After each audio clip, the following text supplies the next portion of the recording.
Sorry, who's reading?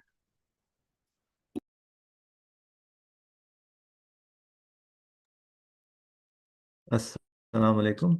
أعوذ بالله من الشيطان الرجيم. بسم الله الرحمن الرحيم. الحمد لله رب العالمين. ربنا لا تؤاخذنا إن نسينا أو أخطأنا.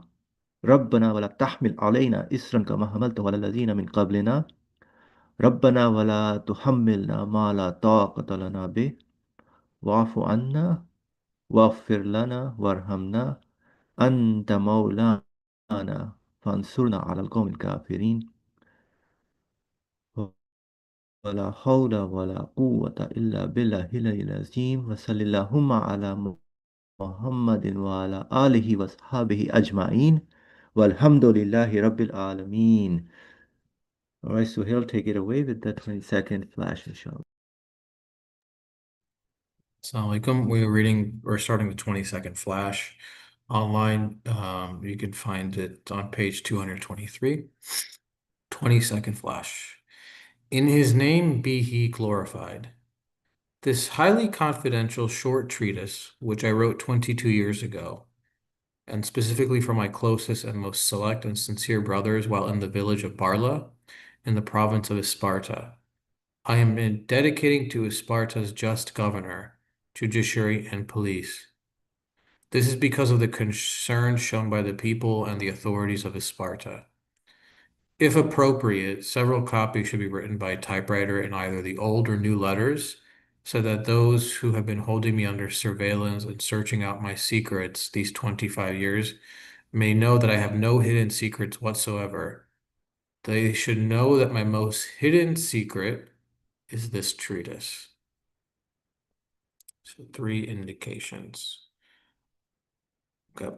While being the third matter of the 17th note of the 17th flash, because of the harshness and comprehensiveness of the questions and strength and brilliance of the answers, this was incorporated in the flashes as this 22nd flash of the 31st letter. The flashes had to give it a place.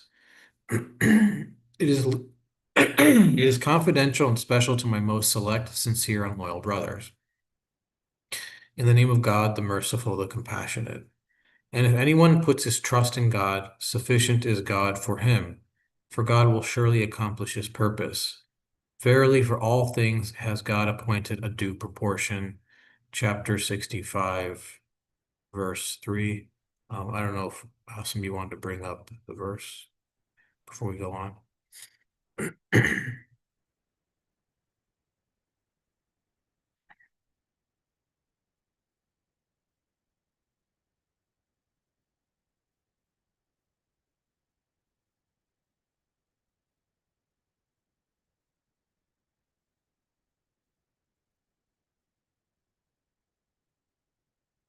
So the verse reads, أعوذ بالله من الشيطان الرجيم ويرزقه من حيث لا يحتسب ومن يتوكل على الله فهو حسبه إن الله بالغ أمره قد جعل الله لكل شيء قدير. And he provides for him from that which he does not expect, and whoever relies upon God, then he is sufficient for him. Indeed, God will uh, accomplishes his affair. Indeed, uh, God has made everything in it like a proportion or decree. So I guess it's referencing in some sense qadr at the end of the last qadra, so which we've sort of talked about many times in the past. So we will continue. This matter consists of 3 indications. First indication. An important question about my purpose and the Risale Nur. Many people ask, although you have not meddled in the quote worldly's world, why do they meddle in your hereafter at every opportunity? Whereas no government laws interfere with recluses and people who have abandoned the world. The answer. The new Sayyid's reply to this question is silence. The new Sayyid says, "Let divine determining give the answer for me. Nevertheless, since I'm compelled to, the old Sayyid's head, which the new Sayyid has borrowed on trust, says, those who should give the answer to this question are the authorities of the Sparta province and its people, for they are much more concerned with the meaning underlying this question than I am. Since the administration, which consists of thousands of people, and the people who number hundreds of thousands, are obliged to consider it and defend it in my place, why should I speak with the prosecutors unnecessarily and defend myself? I have been in this province for 9 years, and I'm gradually turning my back more and more on their world. No aspect of my life has remained hidden. Even my most secret and confidential treatises have come into the hands of the government and some of the deputies. If I had meddled at all in worldly matters, which would have caused the worldly alarm and anxiety, or if I had made any attempt to meddle, or if I had any idea of doing so, this province and the local government and the towns would have known.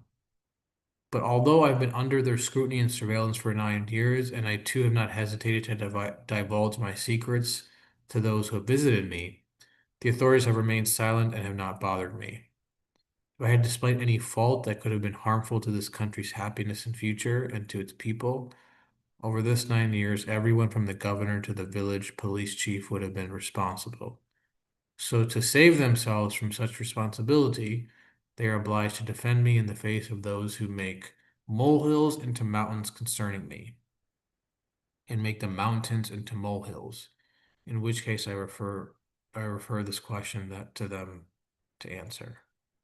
The reason the people of this province are mostly obliged to defend me more than I do myself is that with hundreds of treatises that have demonstrated their effectiveness materially, and in fact, I have worked these 9 years for their internal life and strength of belief and happiness of life, for they are both brothers and friends and blessed, and no upset or harm at all has been suffered by anyone on account of the treatises, and not the slightest sign of anything political or worldly has been encountered. And praise be to God, by means of the Risale-i Nur, this province of Sparta has gained in respect of strength, of belief and firmness in religion, a degree of blessedness resembling the blessedness of Damascus in former times and of Al-Azhar in Egypt. And the Risale-i Nur has made the power of belief prevail over indifference and the desire to worship prevail over vice in the province, and has made it more religious than any other province. Since this is the case, all its people, even supposing they are irreligious, are obliged to defend me in the Risale-i Nur. While they have such important rights of defense, my unimportant right does not drive me to defend myself now that I, lacking all power, have completed my duty. And thanks be to God, thousands of students have worked and are working in my place. Someone with so many thousands of advocates does not defend his own case. Okay, so we will stop here right now. So this is a very personal, I guess, treatise for him to his students, specifically while he's living in the village of Barla in the Sparta province at the time, and was uh, uh, after the fall of the Ottoman Empire in Turkey. So he's defending, or he's not. I mean, I shouldn't say he is defending, and he's saying I don't need to defend myself. But the big takeaway is that, at least for me, is that I mean. He obviously well known that he was persecuted by the government, by the secular government, um, for false accusation that he was meddling in their affairs, interfering with their affairs. And I like what he says here. And he quotes the verse that we just read. If anyone puts his trust in God, sufficient is God for him, for God will surely accomplish his purpose. Verily, for all things has God appointed a due proportion. And he's saying like the new Sayyid versus the old Sayyid. My understanding is that Sayyid Nursi had, he had a transformation. I forget what part of his life, maybe after the war and after the collapse of the Ottoman Empire, what did people need? Like I think my understanding was a little bit more traditional in his scholarship and understanding and his uh, you know, teaching people in Istanbul, um, and was involved in politics to some extent, um, or had a political aspect. And the news say turning his back to the world or to the people of the world. So the questioner asks, like, why are they interfering in your hereafter when you're a recluse? Like he's essentially abandoned the world. Like you have nothing to do with their affairs. And I like his responses to New Said says, "Let divine determining give the answer for me." In other words, like we were talking about reliance. If like I'm certain that all affairs, as the verse says, are in due proportion, are under his power, ability. No thing manifests, no shay, no thing manifests or happens to be save that he decrees it, then really I should be content with his affair. His, like as the verse says, Amr, like whatever he determines or decrees, or whatever his affair is. And whatever it is, whatever he determines, um, I'm content with it as long as I just take care of my own responsibility, which Norcy goes on to say, like he's educating students in the matters of belief that pertain to their eternal life, which is a far greater importance, infinitely greater importance than the worldly aspect of things. So he says, let divine determining give the answer for me. And he kind of later goes on to show that look what's happened in this province, Barla or Sparta, the village Barla, or the province itself is Sparta, that has become the most religious. And that's sort of the divine determining, in that he was exiled, but out of that, the people there turned towards belief and worship and away from vice and like you know, the world or secularism. Uh, And so, like, that's divine determining right there. We may not know the true purpose of his affair, but it becomes apparent as long as we take care of our responsibility. Um, but then he gives an answer, also an interesting answer from the old site perspective, the sort of like the political aspect, which he's saying, why should I defend myself when in my place are thousands of people in the administration? um, in other words, the people in Barla or Sparta province, for they have known him for 9 years. He's been in exile. He's been under house arrest or being watched, and they have never said anything that he is of any harm to the worldly and their affairs, that he's attempting to interfere in the government. So if anybody, if you are accusing me, then you are really accusing them, all of these thousands of people who are really his advocates. Um, and uh, and also they should defend him because look through the work of the Risale-i Nur, what has happened in this province. People have found strength in belief, have contentment in life, happiness. Their brothers, friends, blessed, turned away from vices. Um, Nothing to do with the worldly. It's about the eternal hereafter, to the point that he compares it to Damascus in former times, or Al-Azhar in Cairo, at some point in the past. Um, so why should he defend himself when he has thousands of people in his place? Specifically in the form of the government itself, who's accusing him, so or the local government. Uh, but which kind of relates to his new state perspective, stay silent. There's nothing to be said, really. So let divine determining give the answer for me, which is a very interesting perspective to have that he realized later on in his life. So it sometimes can be hard to accept that other because it may not be what we like or want, but there's a wisdom behind it. There's an absolute knowledge behind it, an absolute power, and an absolute will that we are not aware. So, but like to hear everybody else's thoughts.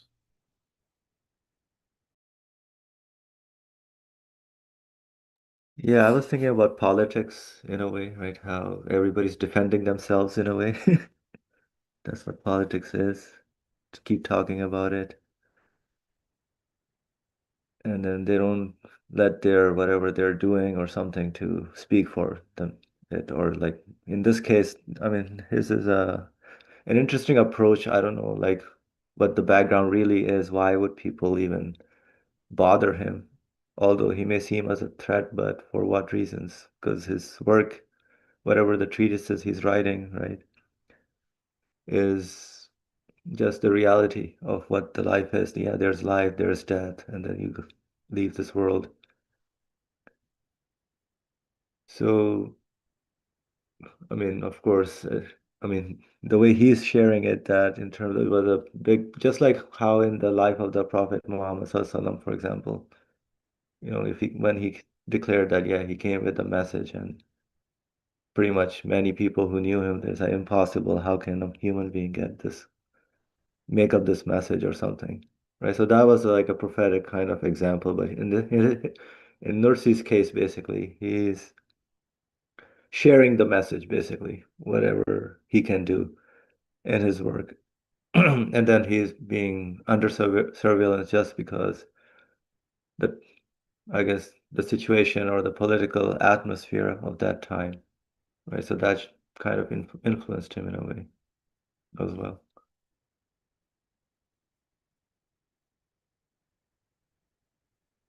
It's interesting you said politics or politicians defending themselves, but that's kind of what it is, though, when it comes pertains to the worldly aspect. There's no, because if it had something to do with the truth, there would be no need to defend oneself. It would be, you know, uh, apparent in like the state of the people. I don't know if that makes sense, but like, there's nothing, when it comes to politics, there needs to be a defense because everybody's your enemy, you know? It's you're not, as he says, brothers, friends, I believe. We were just talking about sincerity in the last couple of weeks and unity, but it's about defense here, accusation. So even though like his work has something to do with the eternal life, so it tells you what the nature of worldly politics is at the end of the day, secular politics. So um, that's why I think he says, "Let divine determining give the answer for me." So,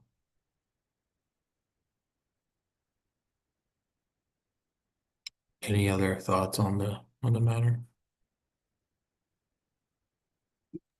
Yeah, I'm just thinking like he says, okay, this is his person and his work, Risale Nur, basically, right? And he says no government's laws interfere with, people who have left the world or who are their concern is nothing to do with the worldly ambitions or but just to change, the th ideas and thoughts and hearts of people in a way. Right? So all the problems that human beings are suffering through in their understanding of life. So that's the only thing he was doing. And of course, he says, to be honest, like there's no need to defend, otherwise you become like the politicians in a way, right? So the new side, after so much understanding, like his views that were shaped along his journey of talking about or sharing all his message. But he says he's compelled because of he needs to mention this in terms of, look, how important reliance on God is along his journey that he realized. Right? So even the old side who would have maybe defended a little bit, but he said, why should I speak if there are others basically in who can speak? Yeah, yeah.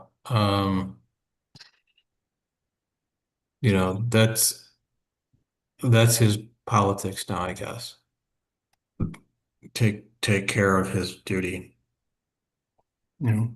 So, um, and let others speak for you. Yeah. So do you think like this is happening nowadays, if any? I mean, it happens in a different way, for example, right? But if someone speaks the truth, does any authority like prevent them, or like, for example, Adam shared his experience basically, right? You have to work with the board or with the of the institution, right? Yeah, But I think it happens even to this, or definitely happens to this day, you know. You know, if somebody were to speak the truth, maybe not as much in the US, but overseas, you know, with authoritarian governments who don't. Because the thing is, I think you were asking like why are they concerned? Mm, Why are people concerned with what Risale Nur is essentially what the Quran is mentioning is because in some sense you can see from like his response that once you have reliance upon the Creator, you are not really in need of like the worldly government. Do you see what I'm saying?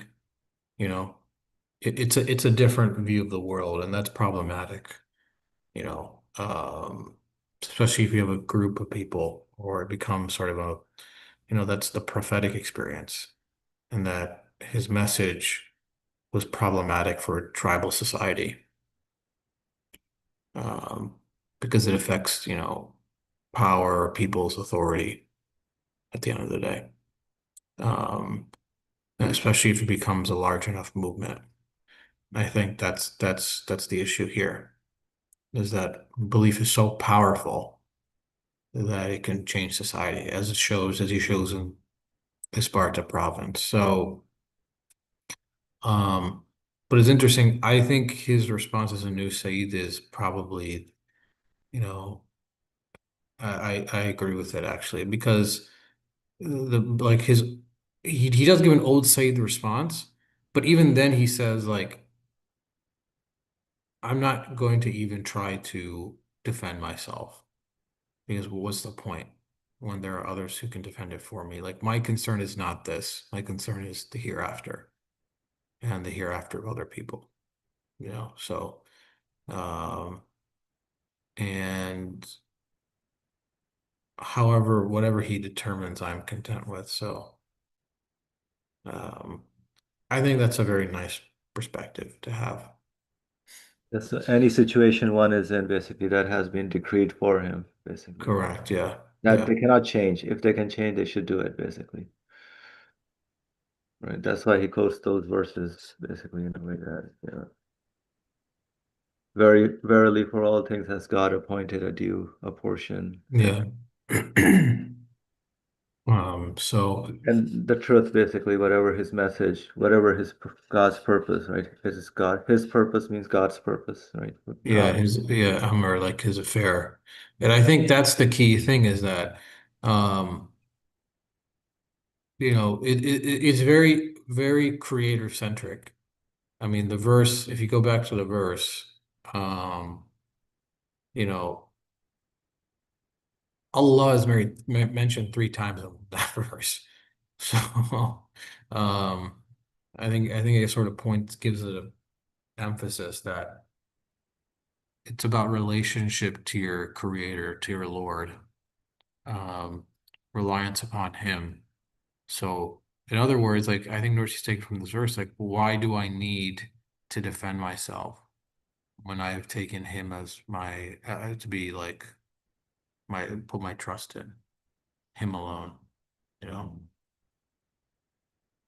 So I think that's a prophetic response too, because the prophet never defended himself either against the tribe of the pagans, the mushrikun at the time. He just did the same thing. He just whoever would listen, he gave them the message, you know, even if he was persecuted or driven out of Mecca. So, you know, um, so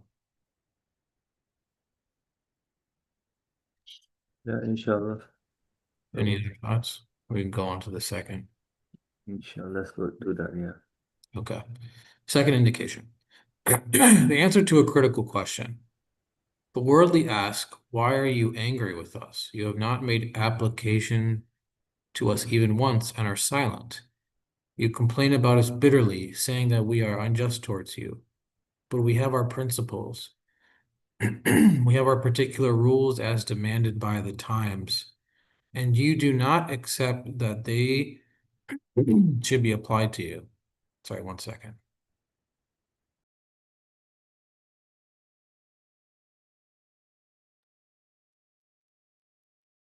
The person who applies the law is not a tyrant, and the person who does not accept the law is rebellious. For instance, in this age of freedom and new Republican era which we have inaugurated, the principle on the basis of equality, of abolishing oppression and subjugation of others is as though our fundamental law.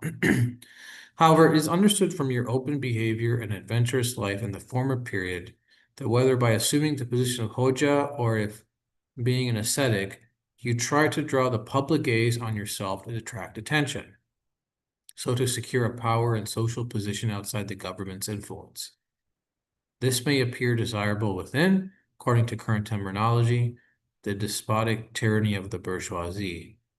But since the principles of pure socialism and Bolshevism are more comfortable with our interests, we have accepted them, and your position is disagreeable to us.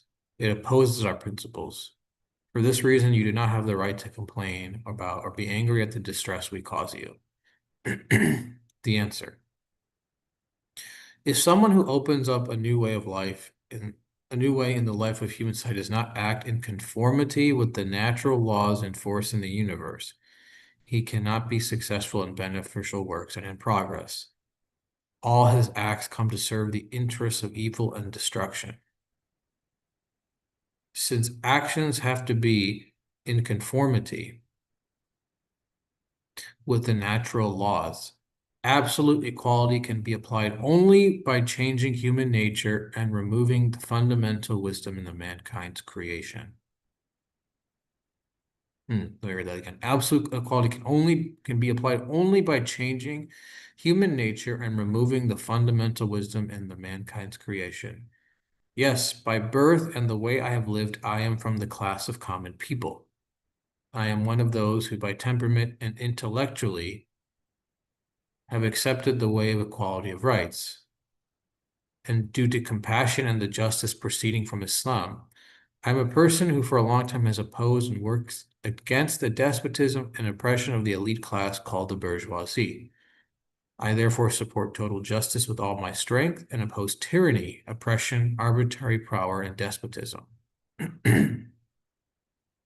However, human nature and the underlying wisdom in humankind are contrary to the law of absolute equality. For to demonstrate his perfect power and wisdom, the all-wise creator produces many crops from a single thing. So let me read that again. However, human nature and the underlying wisdom in humanity are contrary to the law of absolute equality. For to demonstrate his perfect power and wisdom, the all-wise creator produces many crops from a single thing, causes many books to be written on a single page, and causes many functions to be performed by a single thing. And in the same way, he causes the duties of thousands of species to be carried out by humankind. It is because of this great mystery that Almighty God created man with a nature that would produce the shoots of thousands of species and display the levels of the thousands of other species of living creatures. No limit was placed on his powers, subtle faculties, and senses like other animals, since he left him free and gave him a capacity whereby his senses could roam through endless degrees. Although only one species, mankind became like thousands of species. For this reason, man became vicegerent of the earth, the result of the universe, and monarch of animate beings. The most important leaven and mechanism giving rise to the variety in mankind is competition. And the true virtue resulting from belief. Virtue can only be removed through changing human nature, extinguishing the reason, killing the heart, and annihilating the spirit.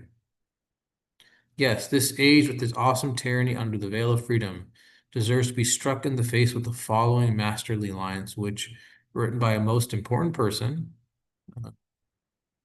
I'm not sure who this is, Namik Kamal in his famous Qasida, have been wrongly brandished in his face, although he deserves no slap. And he quotes, "It is not possible through tyranny and justice to destroy freedom. To try to remove consciousness if you can from humankind." In place of these lines, I will say, in order to strike this age in the face, it is not possible through tyranny and injustice to destroy reality. Try to annihilate the heart if you can in humankind. Or, it is not possible through tyranny and justice to destroy virtue. Try to annihilate the conscious if you can in humankind. Yes, just as the virtue arising from belief cannot be the cause of oppression, just as the virtue arising from belief cannot be the cause of oppression, so it cannot be the cause of despotism. Just as the virtue arising from belief cannot be the cause of oppression, so it cannot be the cause of despotism. Oppression and arbitrary despotism indicate the absence of virtue. The chief way, excuse me 1 second.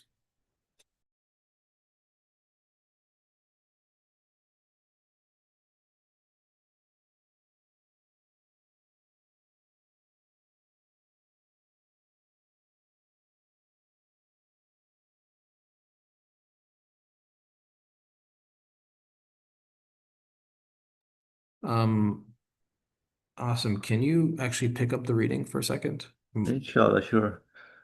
So I'll start the paragraph. Yes, just as the virtue arising from belief cannot be the cause of oppression, so it cannot be the cause of despotism.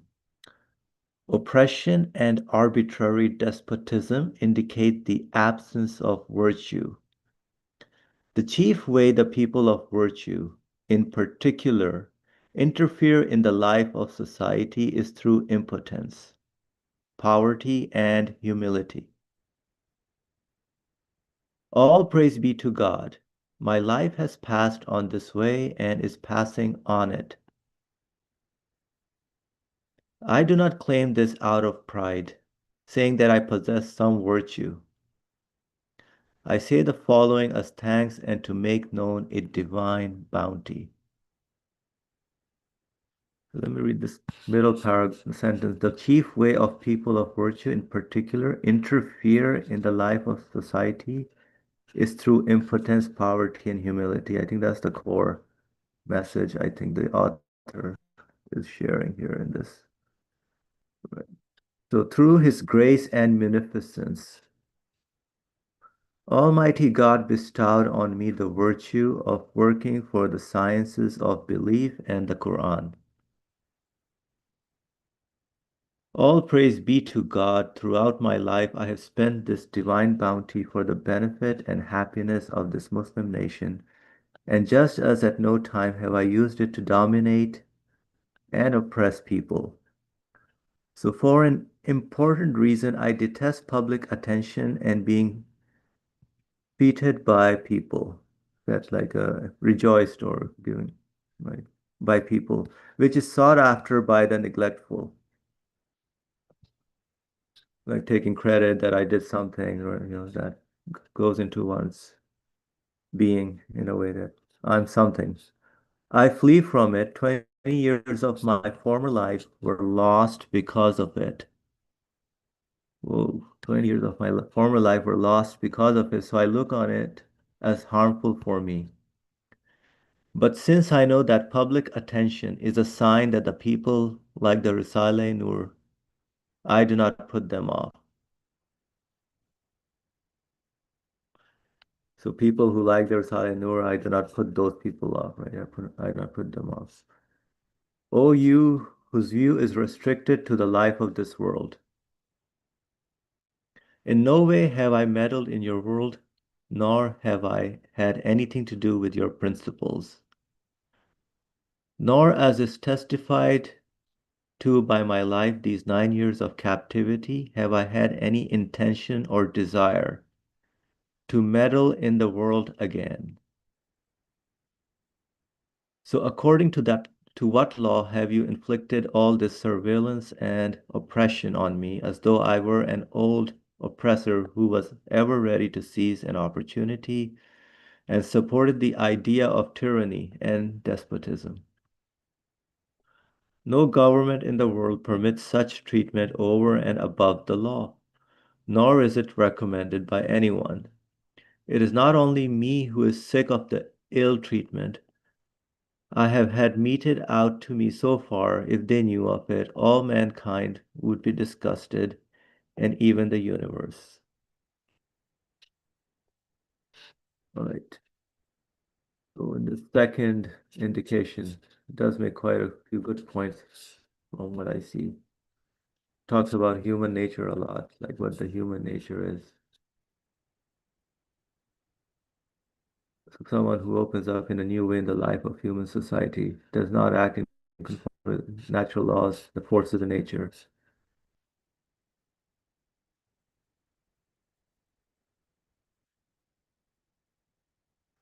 This is quite interesting, actually. Someone who opens up in a new way in the life of human society does not act in accordance with the nature, natural laws and force in the universe. He cannot be successful in beneficial works. So in a way, he cannot do a lot of the way be in conformance with the natural laws. So he switches over to evil and destruction, right? Because he says he makes the point that everything that is prevailing in the universe, right, the law of absolute equality. Although many people in the political systems would say, yeah, we are like universal equality, universal healthcare, universal this, universal that, right? But there's all the, it may seem that way, but it's not really the case, right? So there's something else underlying. And this author, his method is quite different that he's living in. His mind, his awareness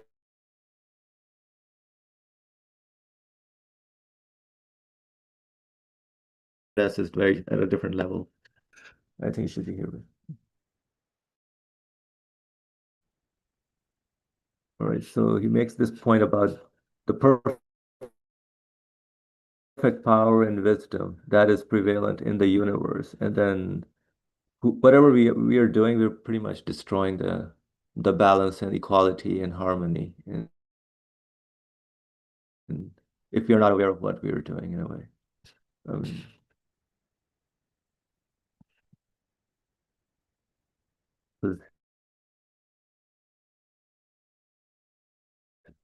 he gives about how this law of equality is, can be the source behind it. Like any created being, anything else cannot establish that absolute equality.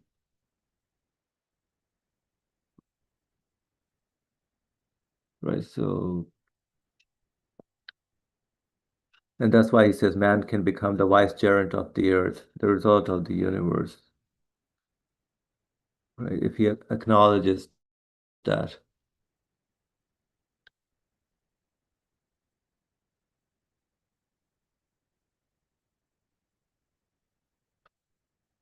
Although man is left free, right? So then give him capacity. Man, he left him free.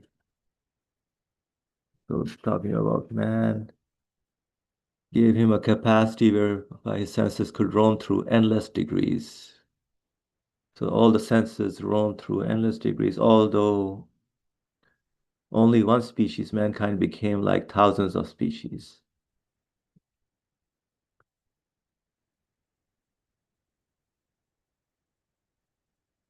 Right. So man being with his free will that he has been given, reasoning and by reasoning and logic and his feelings working together, that how everything is being taken care of with absolute equality. And then he moves on to the mechanism of right in mankind competition and the true virtue resulting from belief. So this is a different kind of competition, right, in belief terms. And he says virtue can only be changed through changing human nature, extinguishing the reason, killing the heart. So living like, I don't know, like an animal or worse than an animal in a way. That's the reason I think he says that all this awesome tyranny under the veil of freedom, all it's it's veiled as a freedom, right? That we're giving freedom to the individuals, but it's awesome. It's an interesting veil that behind it is a tyranny, at least. That's what the author says. I mean, we can see that also, right, in many times, maybe in companies or in like political situations. It's like a cover-up kind of thing.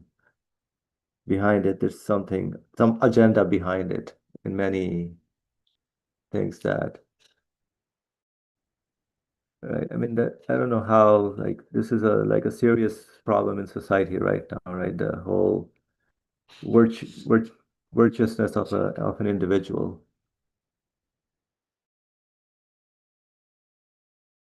like how even in the Islamic culture or religion or reason is looked at some weirdly sometimes, basically extinguishing the reason, killing the heart, annihilating the spirit.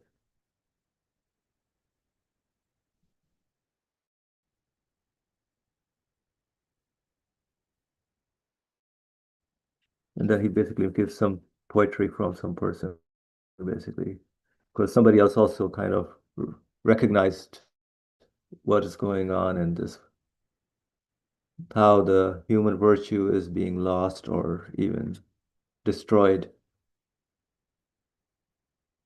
So it's not possible. So it is not possible through tyranny and injustice to destroy freedom. Try to remove consciousness if you can from humankind. Right? So human being is set free, but and of course in conformance with their and like he goes on basically to make the point about the whole chief way of the people of virtue is through in particular interfere in life of society. So whatever interactions you're doing is through recognizing your Lord in a way through impotence, poverty, and humility. This is the key, I think, of the whole section, at least to me, right?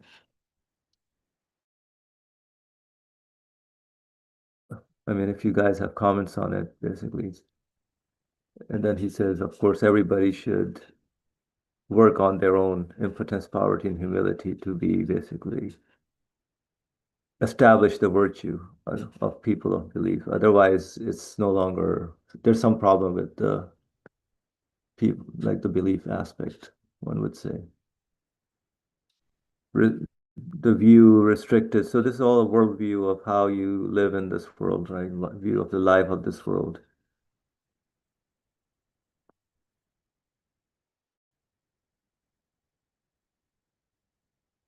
Okay. What do you guys think? Any comment? I think even in his like explaining this matters based on his personal political surveillance that he was going through, he's making pretty like interesting points from what his method of living life is, right? And this is coming straight from the Quran, right? You are a created being. Whatever you do is not you who's doing it, right? So we need to take the message seriously to understand, yes, as a created being, am I really the doer of the action, right? At the core of it, as a this is how the message of the Quran speaks, right? So realize your createdness, your impotence, your poverty, your humility. Inshallah.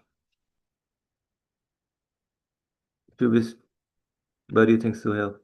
Sorry, Any I had to comments, step away thoughts? for a second. I was on call, but so I missed the last. I was just reading the last portion of what you were reading. Yeah, so I highlighted what the main core message was here in this section. I thought, I think this is the one that what virtue is, what human beings are, and how. If we try to be something that, as if we are going to change the world or do something, right? That so we're deluded in that sense, basically. And Yeah. that's where corruption and nepotism and all those problems come up. Yeah, you're right. It's interesting, like when he says the worldly ask, why are you angry with us? Just going back to his first indication, because from their perspective, belief like interferes, and this eternal view of life or this afterlife interferes with this world. It's problematic because you can't control somebody from their perspective. Like you can't have them under your control or societal expectations, your influence, because you are reliant upon, not that you are oppressive or violate people's rights, but you essentially um, do not take the government as your lord, essentially. So that's kind of what the issue is.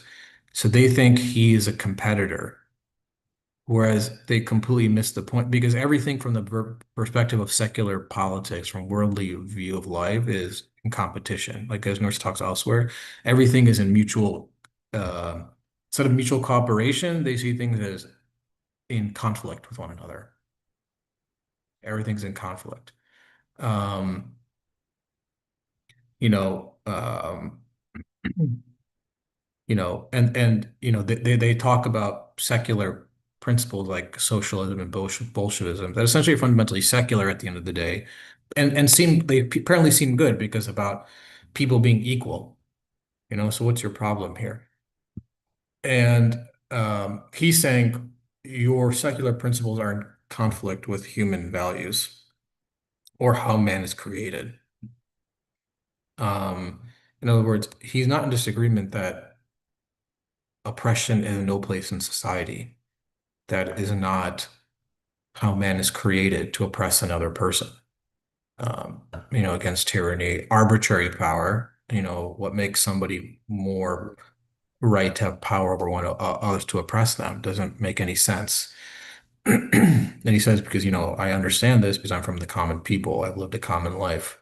Um, but it's not equal in the sense of, if you look at it from a universal perspective, which I always love Nursi does, from a universal perspective, there is not an equality. Man is like the elevated fruit of the universe. We're supposed to be representatives, vicegerents, Khalifa on the earth. In other words, present our understanding on behalf of all other species, creatures to the Creator, our thanks and gratitude, you know, like through our prayer, invocation, understanding, reflection. We're not just doing it on behalf of ourselves, but man is sort of representing all of creation at once, from the smallest thing, particle, to the greatest, planet or galaxy. It's Can I stop you for like a second? Yeah, say like it what do you again. understand? Sorry, you were breaking up. Say it again. Sorry, can you hear me? Can I stop you for a second? Hear you, but can you hear me now? Yeah, I can hear you now. What were you saying? Yeah, yeah. So can you stop for a second? Can I stop for a second? And like, can we go over the sentence? The most important belief in man, Oh, okay. Yeah, yeah, right? yeah. Sorry, you were breaking up though, I think. Okay, so you were saying you want to go over this sentence? In terms of okay, Okay. the variety in mankind through Yeah, yeah. So, competition, and then he links it to virtue resulting from belief. um, so the most important leaven and mechanism giving rise to the variety of mankind is competition and the true virtue resulting from belief. It's an interesting statement. And he is saying that, I guess, the reason why you have varying degrees of mankind, um, like because from the contrast, they're saying everyone is equal from the perspective of socialism and Bolshevism. That's essentially what. the worldly say, at least at the time he was in Turkey at the time, the secular view of the world, everything is equal. But what Norsi is saying actually is that's not possible from this belief perspective. You can say it from the worldly perspective, they're equal. In other words, how can somebody be oppressive over another person? This is a worldly affair. But from the belief perspective, it's not because it's through competition and true virtue, meaning people are encouraged. They see others to like excel in their sort of understanding or knowledge of their maker, their relationship with their maker and worship. That's a means, a mechanism to have varying degrees of mankind, the variety in mankind, how they sort of achieve this sort of virtue. In other words, it's through this encouragement and that leads to this virtue of belief from a belief perspective. And so that's why he's saying that you think of me like as competition, but I'm just looking from the perspective of belief that it's encouraging, I guess, this sort of healthy competition, I guess, if you want to call it that, in terms of striving towards your eternal life, that you get this true virtue. And it's only through belief. So there's no equality per se when it comes to this. Everybody is trying to progress or improve. Um, so, instead, they're saying, let's change human nature by extinguishing reason, killing the heart, annihilating the spirit. In other words, saying that everybody is the same. There's no difference. There's no like, because I think at that time, there's like, the secular government was like, there are no hojas, no scholars, no people of understanding, you know, that they may seem oppressive to you. But he's saying that, but you're just essentially changing human nature, you know, um, because you are causing them, you are essentially saying that by everybody being equal, you're essentially killing belief at that point. And belief, the means to belief is the heart, the spirit, reason. Um, so um, I don't know if that makes sense, but that's kind of what I understand from him is that, there's a reason why there's a variety in mankind in terms of how they understand their maker. Somebody may understand the maker, have a relationship with the maker better than someone else. That doesn't make them equal, but they're all striving towards a healthy competition. And there's a true virtue there if it's done from the belief perspective. So that's why they might think that this man is trying to like take power, but he's saying this not has nothing to do with that. Whereas their perspective is there's a government and everybody's equal under that government. Yeah, in other words, it doesn't leave any space for belief. No one can rise in rank or virtue.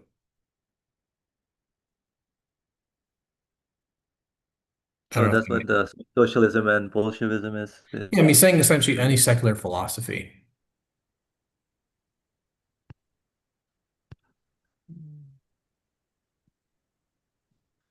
He's I saying see. any secular philosophy.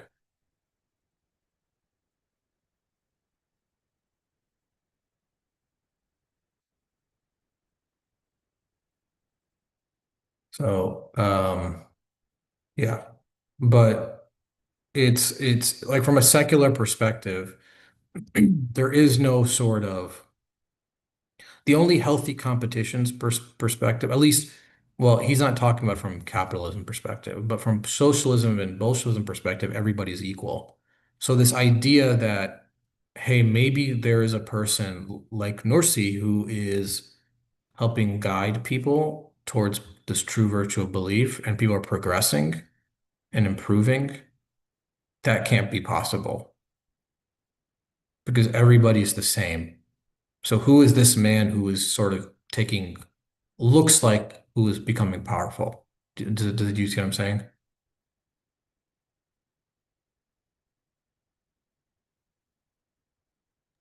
I Not think really. Can you? Yeah. So, so you're saying who's this man who's becoming powerful in a way? it's like saying, like, I guess he's trying to say, like, if you're in a classroom and the teacher is like, everybody is the same and you all get the same homework and you're all going to get the same grade too. And if there's a student who shows progress or promise, they shouldn't be allowed to advance further, you know, beyond the other students. They're saying no. That would seem like the person is becoming too prominent I to, see. do you see what I'm Yeah. saying? Yeah, Yeah. that's what's going on here. And he's kind of right because that's why because in belief, people have varying degrees of belief or varying degrees of God consciousness or relationship to their creator, you know? So how can two people be essentially equal then in that regard?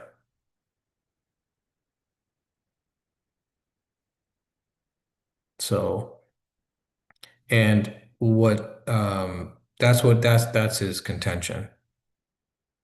So he's doing his work from the perspective of belief in which there is varying degrees. No two people are equal in terms of their belief or knowledge of the create maker or relationship or worship of him, consciousness of him.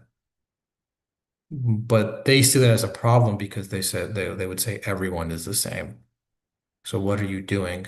It looks like you are, advancing or becoming someone outside of our structure where everyone is the same.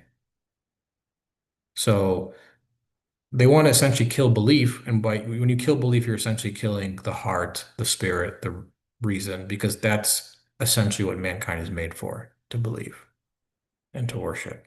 So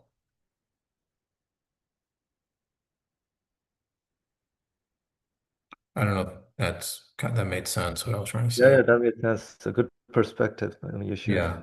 I didn't look at it. Um, you know, and then he makes a contention on the other side. Um, um, he's saying this virtue that is belief, the true virtue of belief.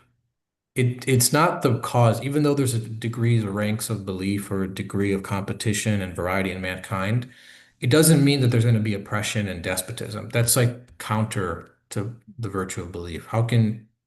Um how can you have virtue of belief and then be oppressive and despotic? That doesn't even make sense. That's what he's saying.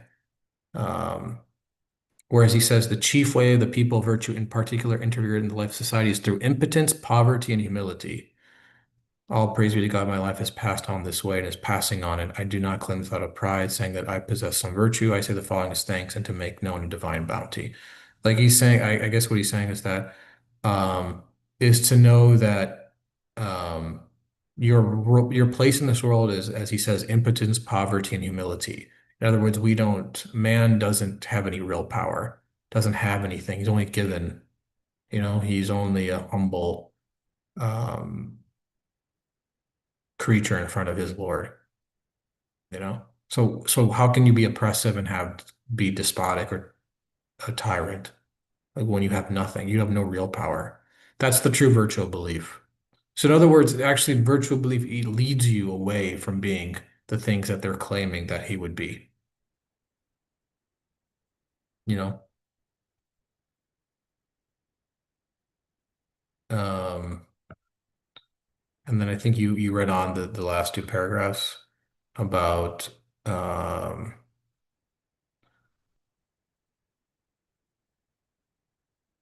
he's talking about how he spent his time of his pretty much his most of his life dedicated to belief in the Quran, working for the people who and their eternal life, their happiness, contentment. Um, so why would I be concerned about the worldly affairs when that's filled with neglectful people, people who are misguided or heedless?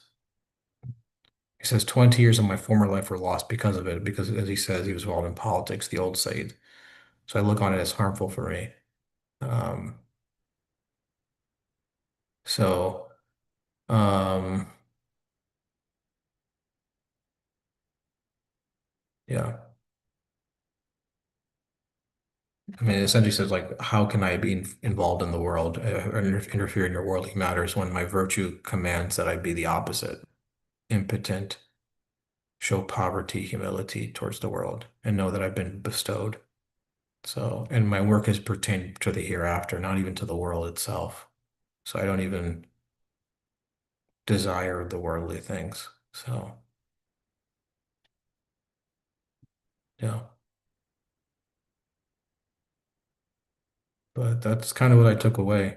Yeah, thank you for sharing that. I like this one. Yeah. Yeah.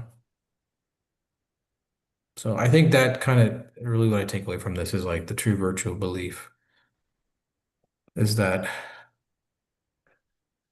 there is nothing wrong with people striving towards degree because belief is sort of an infinite degree. You know, your knowledge of the maker is infinite. Like you have infinite levels. There's no like somebody's the last step. Everybody's progressing. Doesn't matter where on the ladder you are, everybody's in progression. And so when you have this true virtue of belief, you know, it really makes you see the world in a different way, you know, from the perspective of poverty, humility, impotence. And I really like essentially this section is really about qadar or divine determining, reliance upon him. That's why I love he started off with that verse. Um, you know, the affair belongs to him. We just can really control like our relationship with him and our, you know, being in consciousness of him and worship of him. So, um, and this sort of pursuit of worldly affairs is really actually doesn't even line up with the virtue of, especially the secular world nowadays. I mean, it's no different than when he was alive. It's still about the same thing. Um, Essentially killed or trying to kill the heart, extinguish reason, annihilating the spirit. There's no room for belief because everybody has to be the same in some way. You know, everybody has to be the same in the sense of, let's say, like in like even if it's capitalism, everybody's the same in the sense of everybody's pursuing profit, you know? But there can't be anybody who's pursuing the hereafter. That's problematic. That can be problematic.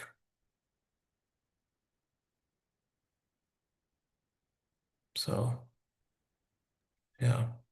Yeah, inshallah. I think we can stop here and continue next time, right? Yeah, I'm sure we can pick it up next time. So, With the third indication. Okay. Bismillah ar-Rahman ar-Rahim. Subhanaka la ilma lana illa ma alamtana innaka anta al-alimul hakim wa akhiru da'wana alhamdulillahi rabbil alameen.